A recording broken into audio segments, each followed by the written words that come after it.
So if you start to visualize your past, but in a positive way, and look for what was good, your limbic system starts getting a lot of messages of the past was safe, the past was good, the past was fun. I was, I did well, or I was happy, or whatever it is. And it starts sending messages to the brain of positivity. And that calms down the limbic system, which calms down all the stress hormone production in your body, which regulates your immune system, regulates your hormones, regulates your detoxification system. It's a direct way to shift your biochemistry. 2, 1, 0. Hi, and welcome to the show. Thank you so much for being here. This is your host, Orion. I'm very grateful that you're listening to the show. I am so thrilled with having you here.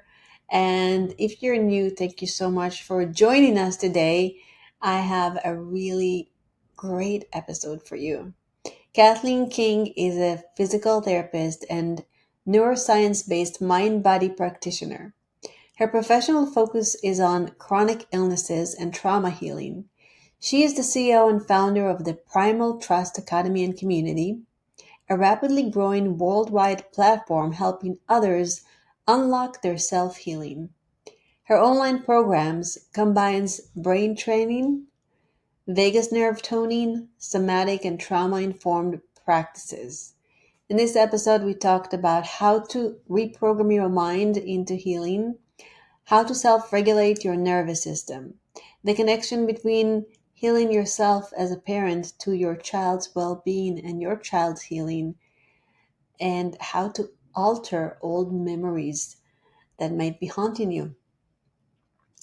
This was an incredible episode. Like I said, I felt a soul connection with Kathleen, and it was just, sometimes I have those episodes where it's just easy. The flow is so nice and there is such a deep connection. And that's what I experienced in this episode, because I left it feeling amazing, and I'm sure you will too.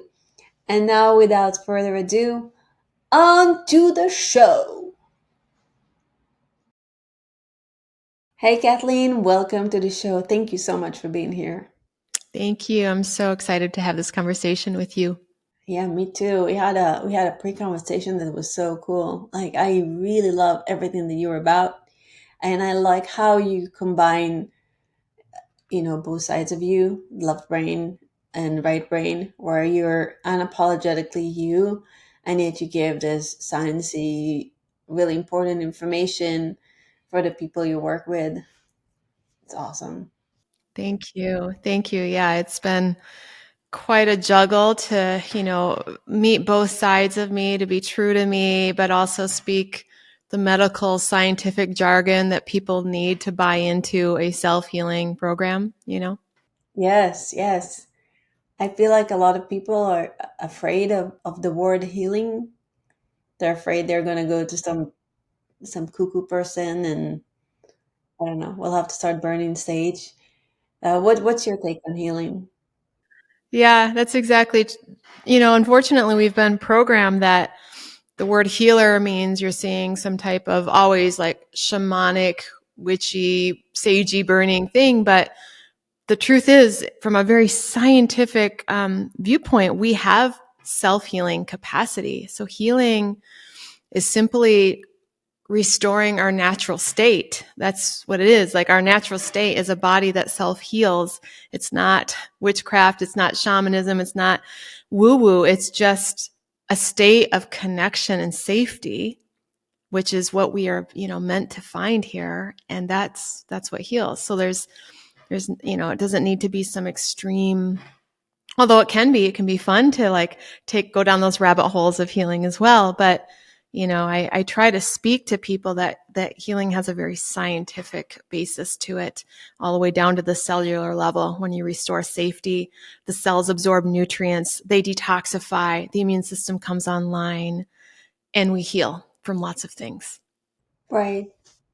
Well, even if you look at sage, you can look at it and you can say, this silly person is burning that smelly smoke around himself. But I know that sage was proven to to have some antibacterial properties too, right? When you stage around the body. On another level, if our brain learns a lot with, reacts to symbols more than words, if a sage symbolizes healing and you sage yourself, you send the message to your brain, hello, we're going through a healing, the cleansing. It just helps you even just put the intention on that, right? Exactly. Yeah. Yes. How did you start working with people, and what's your origin story? What brought you into this point? Yeah. So my origin story is I was very, very sick for many, many years, well over a decade. It started with, kind of the childhood trauma history. And then I became a go-getter, type A, workaholic. And then I crashed and I started developing things like I got a parasite infection in South America and it wouldn't go away, and then digestive issues and then they wouldn't go away, and then chronic fatigue and that wouldn't go away. Then Lyme disease, mold toxicity, all sorts of hormonal dysregulation. Couldn't work. I was mostly bedbound for over a decade, had to have full-time care for my kids. Went to all the types of doctors, Western medicine, shamans, did the whole thing. And I was just kind of like this, like a little better, a little worse, a little better, a little worse. And I also have a background as I was trained as a physical therapist, and I used to work with a lot of mind-body issues with chronic pain before I got super sick. And I understood the relationship between the mind and the body as it relates to pain, but I didn't know how to relate it to Lyme disease and mold toxicity and parasites and viruses and things that I was being diagnosed with. They seemed like they were real infections and real toxins. And I lost my power in that time. And I was looking for a practitioner or even an energy worker to save me. And it was an external focus for years because I didn't know about the power of our own brain and body. And so a good decade later, nothing was working. And I was so frustrated at the universe. I felt cursed. I'm like, why? And I just got this really real sense that nothing outside of me was going to fix me. That wasn't my path. And it was really frustrating. But in that, I remembered my original understanding of mind-body connection with chronic pain, and that the brain regulates pain. And I thought, well, what else does the brain regulate? What else does the nervous system regulate? Does it regulate infection like Lyme disease, mold toxicity, things like that?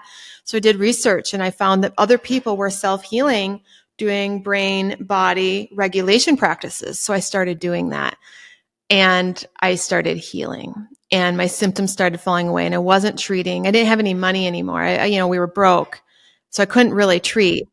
And this brain retraining and nervous system regulation, vagus nerve toning is what I started doing. And I started getting better. And then doctors that I knew started sending people to me because they were like, oh, what are you doing? Start working with my patients. And so I started working, coaching, one at a time. And then over a couple of years, I started coaching groups. Then I created, courses and a mentorship. And now I have a big online worldwide platform with thousands of people that I help teach them how to self-heal. That's beautiful. Look at that. So at that moment where you hit rock bottom, like you don't have the stamina, you are sick, you even don't have the money to heal. What was the first thing that you did when you realized, okay, it's on me? I hate it, but it's on me. This is a good story. First of all, you're filled with hopelessness and grief because the fight of the old way has to die. And you have to go through a hopeless grief to shift directions when you've got a drive like, no one's going to save me. This isn't working. I've seen the top doctors in the US. They didn't help me.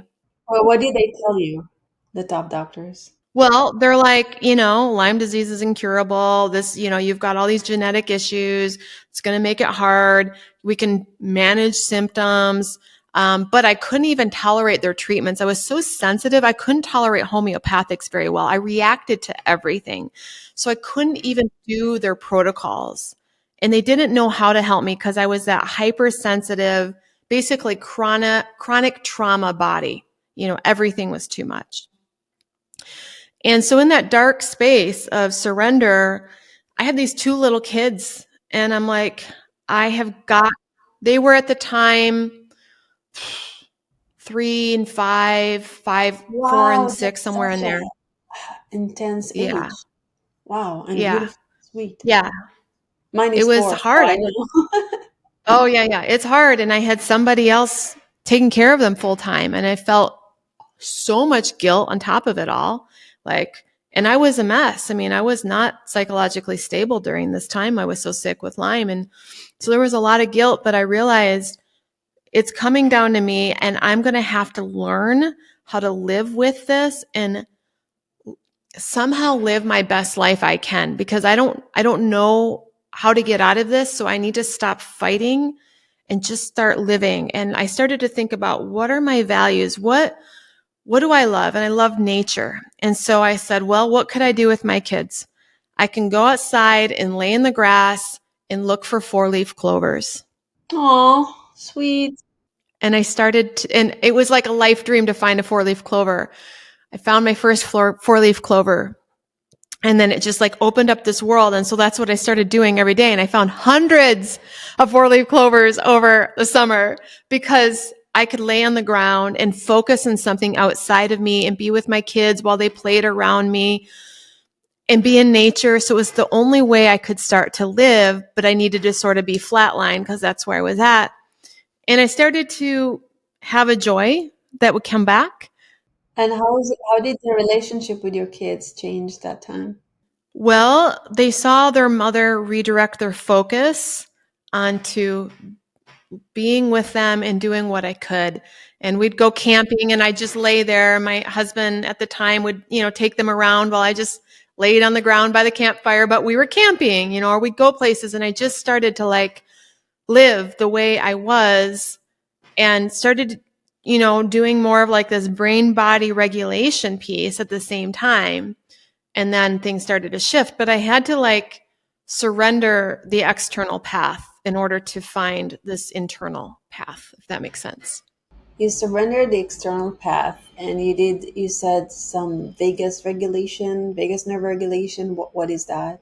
So your vagus nerve basically runs from your brain all the way to all these organs in your body. It's a huge nerve, and it's kind of considered the master regulating nerve for your nervous system. So vagus nerve exercises would look like breathing exercises. It would look like humming and singing exercises. And then there's another group of exercises that I do called functional neurology exercises, which work with your eyes that also help to stimulate your vagus nerve. There's a lot of things you can do: cold exposure, sunlight. So that's one of the things I started doing. But I actually spent most of my time early on doing something called brain retraining, where you target your limbic system of your brain, which is your fight and flight. Well, your limbic system is your emotional center of your brain. So it's constantly making associations. Is this safe? Is this not safe? A part of your limbic system is called your amygdala, which is your big fight and flight part. You can biohack that center of your brain with visualization, and specifically 2 types of visualization. One where you're focusing on your memories, because part of your limbic system houses your hippocampus. Your hippocampus houses your memory center, and it's constantly letting you know, oh, this was like that time in the past and it's safe or it's not safe.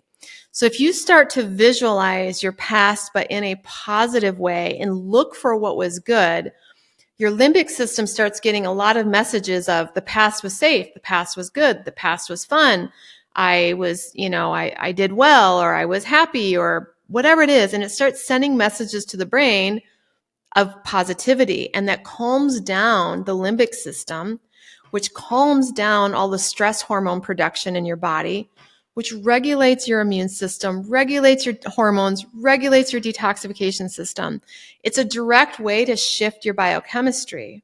And then the second piece is visualizing your future, which is where you're attuning your subconscious to be a magnetic attractor field for that which you want to bring into your life. So you're visualizing the health you want, the relationship you want, how you're going to feel. How you're going to feel is critical. That feeling state literally changes the electromagnetic field of your body, but it programs your subconscious to look for that what you're feeling. So if you're feeling like crap, your subconscious is going to look for all the reasons why you're feeling crappy. If you start practicing feeling how you want to feel in the future, your subconscious is going to find opportunities and magnetically draw those realities to you. So this gets a little quantum, but it's very scientific. It's very scientific that you shift your biochemistry, and your subconscious that's running everything kind of navigates you in life to have matching experiences to that biochemistry. And so you're not only calming down the stress hormones of your body, which helps you self-heal, but you're also opening up portals of new possibilities for your future. So it activates your reticulate activating system. It's like when you're looking for a new model of car, you'll see it everywhere on the road, or a specific color, you look for blue cars, you'll see blue cars everywhere because your mind is focused. Yeah. Or four-leaf clovers. That's how I found my four-leaf clovers. Yeah. So you're saying that through some eye movements, so the previous thing was that you mentioned was working with the eye movement, like EMDR. It's sort of like EMDR, but it's different. It's actually training your eyes to have a stable gaze. Like one of the exercises is simply putting your thumb out in front of you, staring at your thumbnail, and slowly moving your head left to right. And this is called eye gaze stabilization. It works on something known as your vestibular ocular reflex. And what happens is your left and right brain have to focus, and it actually, when you're focusing in your left and right brain, it calms down your stress response, because when we're stressed, we're actually darting around with our eyes to look for predators. When we're slowly staring and going back and forth, it's your eyes are connected to your brain stem, to your upper cervical vertebrae. It causes a communication between left and right hemispheres, improves the way that your brain is communicating, stabilizes your upper cervical, sends feedback of safety to your limbic system. There's all this stuff that happens with simple eye exercises. And so it's a great way to help start when you're getting stressed, just stabilizing your mood. That's amazing. Yeah, and there's a lot more from there. But I really love functional neurology. And one of the things that we find with people with chronic illness is they often have a pretty unstable upper cervical spine because of the way stress impacts our muscles up here and the way that our brainstem works. And so you're stabilizing a part of your spine that's a massive feedback loop into the body. So there's multiple reasons for doing it. Wow. And I like what you said about, we always talk about visualization and we think future, and actually going back to the past and almost reprogramming the past sounds amazing. I had a traumatic upbringing, and there are years in my life that completely have been deleted. Like I don't remember what happened. I had some vague memories. Like people tell me about their childhood, and I'm like, wow, that's awesome. You can remember all that. I wish I could. And I did 40 years of Zen with Dave Asprey in Seattle, and it's basically the premise is that within a week your brain is gonna be so great. It's like a Zen master, like 40 years of being on a mountain and meditating. I didn't get quite that, but I got, but I got some breakthroughs where after doing the exercises, I a lot of like good memories from my past flooded in, memories I didn't even know existed. Or if there was like a bad memory, I would go and I would make it different. And our brain does, that's why the stories we tell ourselves are, it's so important, because our brain cannot distinguish between a story and something that really happened. That's why people remember events in different ways. You can have 10 people at the same place and they all remember different things because they all have a different story in their brain. And that's why if you tell a lie, often, eventually, you're gonna believe that lie. So why not tell a really good lie? Like, lie. It's not a real lie, but tell a good story, and your brain will follow. How do you actually go, like, what do you do to go and reprogram old memories? Because we don't want to erase them. It's a part of our past, but we can make them work for us. Yeah.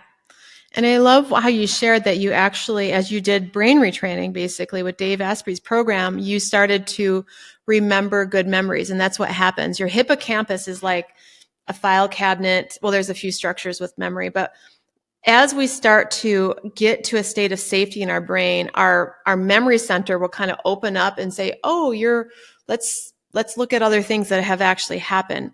So the way that we do this is we start with looking for what memories you can find that are happy. And it might just be yesterday, but you're still opening up your memory file and looking for what was good yesterday or 30 years ago, whatever those moments were. And they could just be brief. I remember tasting an ice cream cone when I was 6 and it was really good and blah, blah, blah. It can be super simple. But what you're doing is you're opening up that memory center and you're looking in and you're saying, I'm going to look for safety. I'm going to look for good. I'm going to look for this. As you start to do that, your memory center is almost like, oh, let's start showing her more because she wants to know what happened and we want to look for the good instead of we want to look for the bad and prove our sad story and blah, blah, blah. Your brain is it's just a computer. It's a servant. So if you start saying, I want to look for the good, it will start to show you the good. Then what happens is you start looking for the good and getting a different perspective of your past, a more balanced perspective. It wasn't all bad. Oh yeah, I had this. I went to this birthday party. I had that park I'd go to, blah, blah, blah. Things start to open up. Then the things that happened that were traumatic, those memories will often open up a little bit as well, but you'll start to see them from a different angle. You start to notice different perspectives because you're starting to have a more expanded awareness of your past. And that's what can be so healing. Like, oh, I never saw this from the perspective of my mom or dad and what they were going through or from this other person. And that's where compassion starts to fall in. And that's where healing happens. It seems like your program is not only good for people with chronic illness, it's good for people, period. Everyone, all of them. We all need that. It's incredible. We do. And I wish that, if I could remarket it, I would, love to have entrepreneurs or everyone in there to have these skills that we should have been taught in kindergarten. But typically people need to be suffering to do these practices because they're tedious. Like who wants to sit there and, get off their phone and just start visualizing? Usually it's somebody who's really suffering. By the time they get to my program, they feel like they've got a gun to their head because they're just so sick and they've been everywhere. They'll do anything. They'll do anything to heal, including all these exercises that seem crazy. But the truth is that we all need to reprogram our sense of reality. We all need to learn to self-regulate our biology. And so 100%, if you're listening and you're not chronically ill, these exercises are still great. Just fast forward through when I'm talking about chronic illness and get to the exercise because they're awesome. Now, it's also important because I think we have a chronic illness epidemic in the last 30 years, where, the previous generations didn't have so many peanut allergies and so many, and people can debate on the cause. I have my own opinion, but definitely it's an epidemic and you can see it in young kids. And so here's a thing for you that came to my mind. One is the entrepreneur primal acceleration blueprint. How to 10x your business in 3 months or something like that. And then the primal kid warrior. Like all these exercises, if you simplify them, they can be amazing for kids with chronic illnesses to regulate them, to help them. So I'm only seeing this expanding and becoming more beautiful and helping more people, and especially our young ones. It seems like they need more help. They are exposed to 5G radiation. They're exposed to toxins. They're exposed to freaking TikTok, and and really like everything is so fast paced and creates ADD. Like most of us are like having a hard time focusing because life is accelerating in humongous speed, and now with AI, in a decade from now, life is going to be very, very different the way they are being taught in school. And I'm sure that all the souls that came into this world came with the ability to adjust to the change more than we do, because they came prepared. And yet we can also assist them on this physical plane and really help them with all that you are teaching. I agree. And, here's what I say when people bring up the kids. The number one thing to regulate your child is you, the adult, looking them in the eye, slowing down, putting down your phone, breathing, getting into your own heart coherence. We are the ones who calibrate them. And so for kids with chronic illness, parents, take this program, learn to self-regulate your own biology, and your kids are in your electromagnetic field, and you will absolutely directly impact them. Hmm. I went to a billion seminars. Seriously, I have more self development seminars under my belt than 99.9 of the population. 99.999. I don't know. There's a lot. It's been a lot. Uh, Especially with my husband, we've been seminar junkies, and we would like do 2 or 3 a month, like intense ones. And so for over like for a long, long time. I blame it on the Wi-Fi. So all this, self-development I did, and going to seminars, and the big hurrah, and feeling like I'm really like evolving, none of it compared to what being a mom taught me, and how much I grew in the last 4 years as a person because of my child, because I had to be there for him, because everything that like having your own child brings up your own childhood. And if somebody had a messy childhood, just most of us, it can bring out a lot. And it's either you're dealing with it, or you come, put it in a box aside and not dealing with it, or you're dealing with it. And if you're dealing with it, how are you dealing with it? And exactly, I totally agree. What I learned is that when I'm good, my child is good, my family is good, and I can help everybody on a such grander scale than when and I'm not saying I'm perfect, it's not at all. I'm still on the journey forever.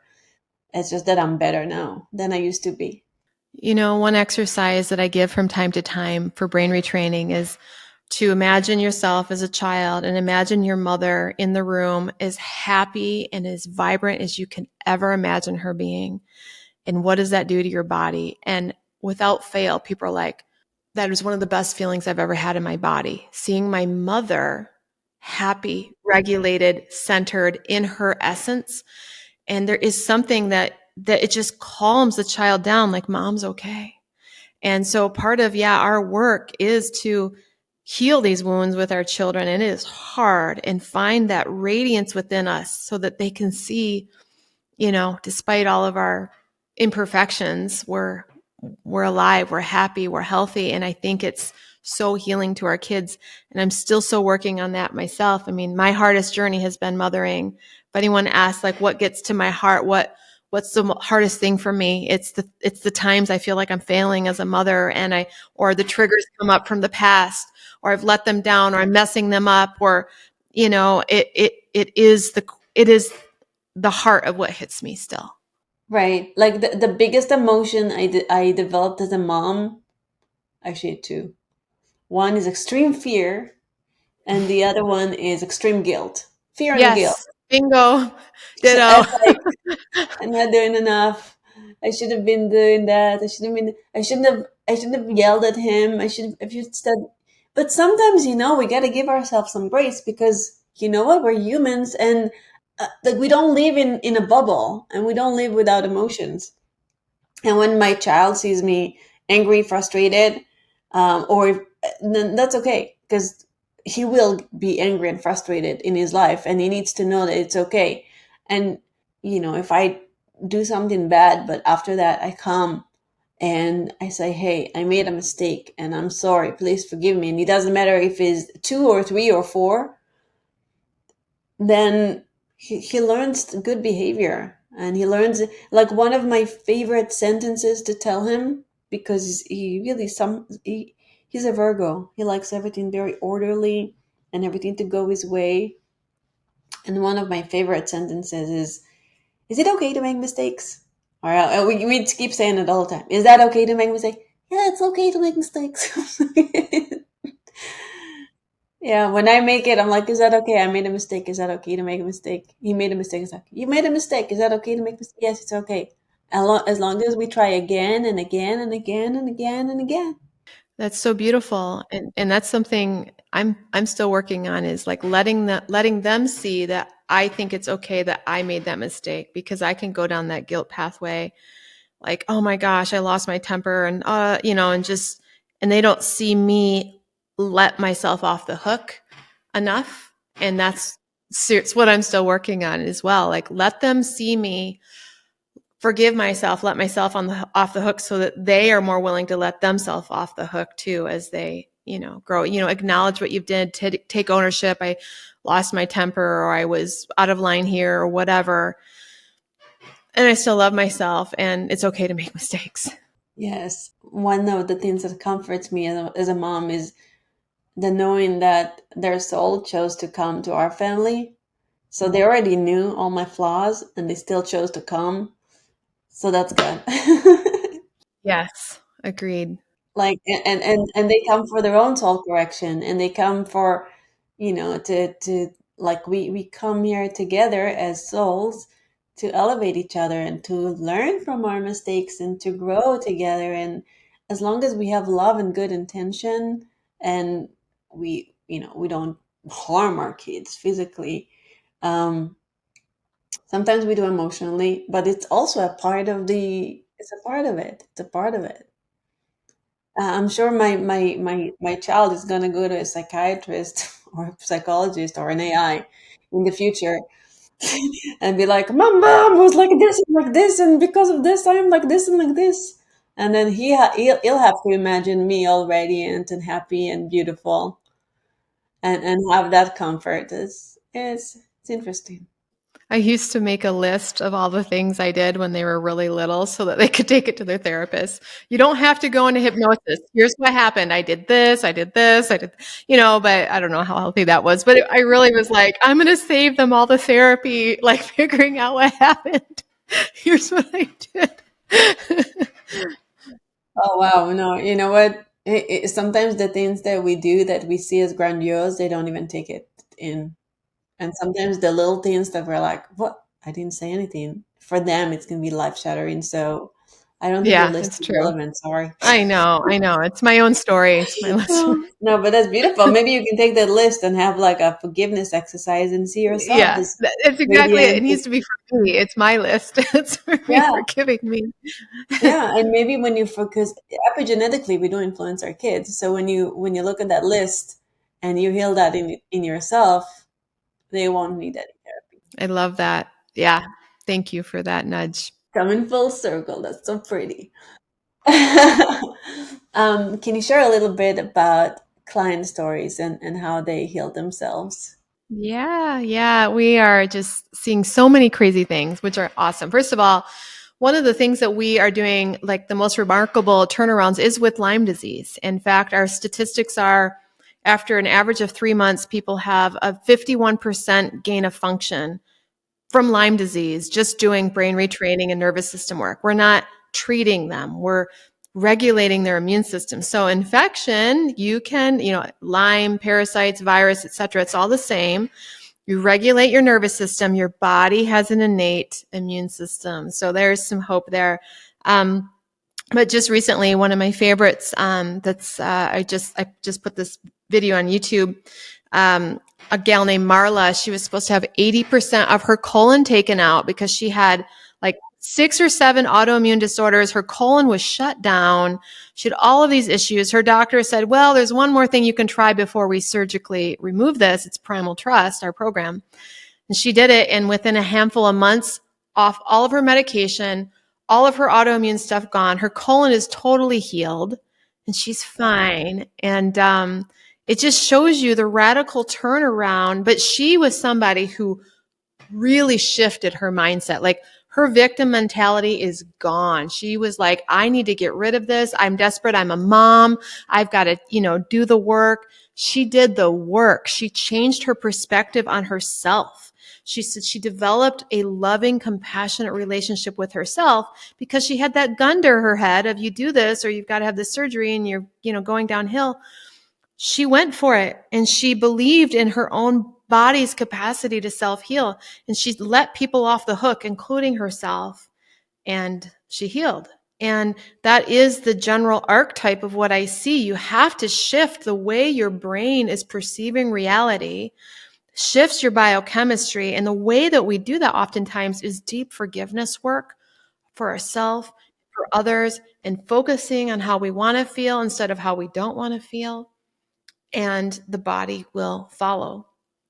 That's incredible. And how does it make you feel when how does it affect the way you see your journey when you get stories like that? I'm sure you have hundreds of stories like that, if not thousands. The truth is that she taught me when she was telling me this.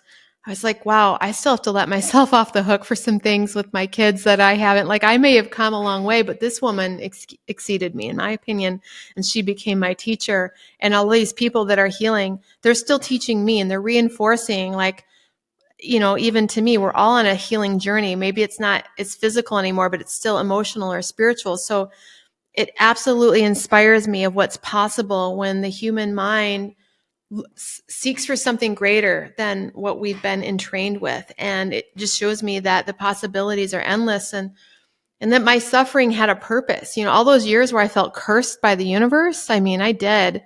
And now it's helping thousands of people heal because of the things I've learned. It's like, you just never know why you're going through that suffering. Like, how is this suffering for me? What am I learning? How is this, getting me to a point where I give up my fight of the old way and I give up my old stories and I let go of these family patterns? I mean, it forced me to be an ancestral chain breaker. It forced me to do deep constellation work. And, so yeah, that's how it's impacting me. Incredible. Can you share a bit about Primal Trust, how the program works, and how long do people need to be in it to get results, or is it very individual? Probably individual, depends on the person. Yeah, good question. So Primal Trust is created as a membership platform. So it's just like a monthly membership. You pay, you can cancel anytime. And within it, there's an academy with all of the courses to teach you all the tools. And there's a community, and the community is live classes that you can come to every single day to learn how to regulate. There's study groups. There's all sorts of support. So some people just want to come in and do it themselves and learn the academy. That's fine. Some people are like, I want a community. I want to learn together. So we have both options. How long it takes is our first program is we have 3 levels, level 1, level 2, level 3. Level 1 is all the tools we've been talking about. You plan about 2 months, maybe 4 months if you need to work through slowly. And that right there alone, people have a lot of their symptoms fall away, and some of them actually feel great and they go back out in the world. They don't even do level 2, level 3. Level 2 is if you've had trauma and you learn the tools of self-regulation in level 1, but in level 2, you're doing deeper work like parts work, true self-discovery, working past deep unconscious resistance, where you need your tools to regulate as you start facing some things. And that's what we do in level 2. And level 3 is more of like, you've got tools, you've done a lot of deep work, but it's the ongoing stuff, the stuff that I'm still working on, relationships, mothering, going back to work, finding your mission, and all the while using self-regulation tools to be able to do these things, because that's what limits us. Our own nervous system, our own fears are what limit us from doing what we want to do or having, working on our intimacy or things like that. So that's available for those that still want to do that in community. So academy, community, live classes. And some people, are in for a couple years because they just love the community and they love learning together. I think our average length is somewhere between 6 and 8 months that people are in the program and working through things. But like I said, some people really find great results in just a couple months. It just depends on how sick you are, what's going on, things like that. Amazing. And what are your 3 top tips to living a stellar life? Number one, finding and remembering what you value, what you loved as a child, and finding a way every day when you go to bed. How did I live a life? How did I live my values today? Whether it's nature, adventure, connection, what do you value? And doing that every day so that when you go to sleep, you're like, I lived today. For me, my value was one of my values was nature. So when I was looking for 4-leaf clovers in the grass, because that's all I could do, I lived my values that day. And there's something there about just feeling like you're giving yourself what you love that is so precious when you do that. Secondly, developing some type of tool of self-regulation so that as life stressors hit you, you have a go-to, whether you like breath work or brain retraining or meditation or yoga or tai chi or qigong, having something that you can just pick up on an instant when you're feeling like you're getting stressed to just calm down that limbic system, regulate your biochemistry. And the third thing would be spending each day taking a moment to look at the people you love, eye to eye, being present with them, put your phone down, connect with them, be present with them. This is so healing for our families, for ourselves, for our hearts. Knowing that you went to bed, that you looked at your child or your partner or your friend and you gave them your full, undivided attention, that they got to see your spirit and you saw theirs. There's something that we are missing when we don't do that. And that's how we ultimately heal, is just like we're doing right now, looking in your beautiful eyes and witnessing you. Amazing, amazing. And thank you so much. And where can people find you? We are at primaltrust.org and also on Instagram and on YouTube at primaltrust_official. We have a lot of free content. In fact, I think we'll have a free ebook underneath this video for your listeners. That's like 100+ page guide on healing. We've got 5 tools on there. I just came out. It's actually coming out this week. So by the time this recording comes out, it'll be out. It's called How Healing Happens.